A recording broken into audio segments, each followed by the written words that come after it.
విజయ్ దేవరకొండ నటించిన Kingdom trailer launch ఈవెంట్కి గిరిజనుల శాఖ తగిలింది. గతంలో హైదరాబాద్ ఆడియో వేదికగా గిరిజనులను ఉద్దేశిస్తూ ఆయన చేసిన కామెంట్స్పై హైదరాబాద్లో కేసు నమోదైంది.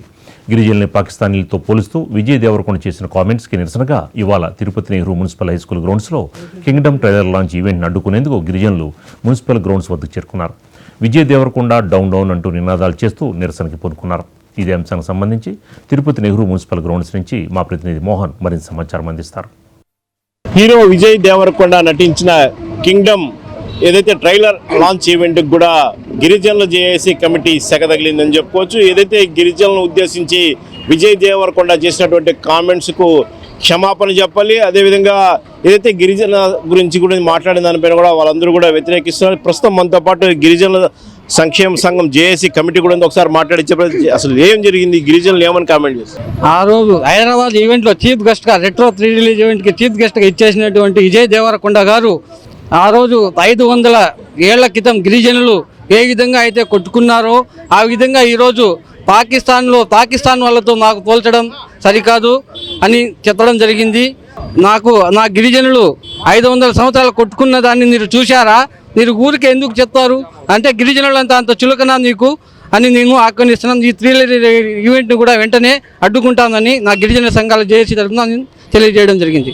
ఇప్పటికే తెలంగాణలో కూడా అడ్డుకుంటున్నారు చెప్తున్నారు ఏదైతే ఈ లాంచ్ ఈవెంట్ను కూడా. అసలు ఇక్కడ కూడా ఎందుకు అంటే అతనికి అరెస్ట్ వారెంట్ ఉంది, అతని పైన కేసు కూడా నమోదు అయ్యింది. అక్కడ కోర్టుకు హాజరు కాకుండా అక్కడ ఈవెంట్ అక్కడ పర్మిషన్ ఇవ్వరనేసి ఇక్కడ తిరుపతిలో పర్మిషన్ తీసుకున్నారు. అతను ఏమంటే ఈరోజు పెహల్గాం దాడిలో ఉగ్రవాదులతో మమ్మల్ని పోల్చడం అనేది చాలా అవమానకరం. అదే ఉగ్రవాది దాడిలో వీరమరణం పొందినటువంటి వ్యక్తి ఈరోజు మురళీ నాయక్ ఒక గిరిజన బిడ్డ. అది నీకు తెలియదా? నీకు బుద్ధి లేదు, నీకు కామన్ సెన్స్ లేదు. అలాంటి వ్యక్తివి నువ్వు.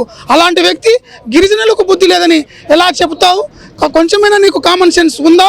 కాబట్టి 4 సినిమాలు హిట్ అయ్యే కొద్దీ నువ్వు గర్వంగా మాట్లాడితే నీ గర్వాన్ని ప్రేక్షక దేవుళ్ళు వాళ్ళు వరిచేలా కూడా చేస్తారని ఈ సందర్భంగా తెలియజేస్తున్నాం. అతన్ని అరెస్టు చేసేంత వరకు మేము ఈ ఉద్యమాన్ని ఆపమనేసి ఈ సందర్భంగా కూడా మేము తెలియజేస్తూ ఉన్నాం. అసలు విజయ్ దేవరకొండ ఏం డిమాండ్ చేస్తారు?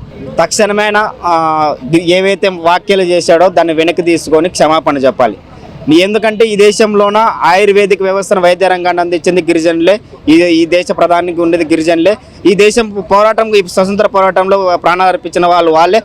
ఇటువంటి వాళ్ళని మాట్లాడడం అనేది సరైనటువంటి పద్ధతి కాదు. తక్షణమే ఆయన క్షమాపణ చెప్తే తప్ప ఇది ఉద్యమాన్ని కూడా మేము ఆపమని కూడా తెలియజేస్తాం. అది ఏదైతే గిరిజనులు కూడా పాకిస్తానీలతో ఉద్దేశించి విజయ్ దేవరకొండ చేసిన కామెంట్స్ కూడా వాళ్ళకి కాస్త కోపం తెప్పించిందని చెప్పుకోవచ్చు. మరోపక్క తెలంగాణలో ఈవెంట్ చేసుకునేందుకు అనుమతులు రాని నేపథ్యంలో కూడా తిరుపతి శ్రీవారి పాదాల చెంత కూడా ఈవెంట్ చేసుకునేందుకు కూడా విజయ్ దేవరకొండ సిద్ధమయ్యారు. ఇప్పటికే అతని పైన కూడా కేసు నమోదు చేశారని చెప్పి కూడా చెప్తున్నారు. మరోపక్క తక్షణమే ఎవరైతే గిరిజనులకు క్షమాపణలు చెప్పి వాళ్ళందరికీ కూడా సారీ చెప్పాలని చెప్పి కూడా వాళ్ళు డిమాండ్ చేస్తున్నారు. లేని పక్షంలో ఖచ్చితంగా సాయంత్రం జరగబోయే ఏదైతే ట్రైలర్ లాంచ్ ఈవెంట్ ఉందో దాన్ని ఖచ్చితంగా అడ్డుకుంటామని చెప్పి కూడా గిరిజనుల జేఏసీ కమిటీ స్పష్టంగా చెప్తున్న పరిస్థితి.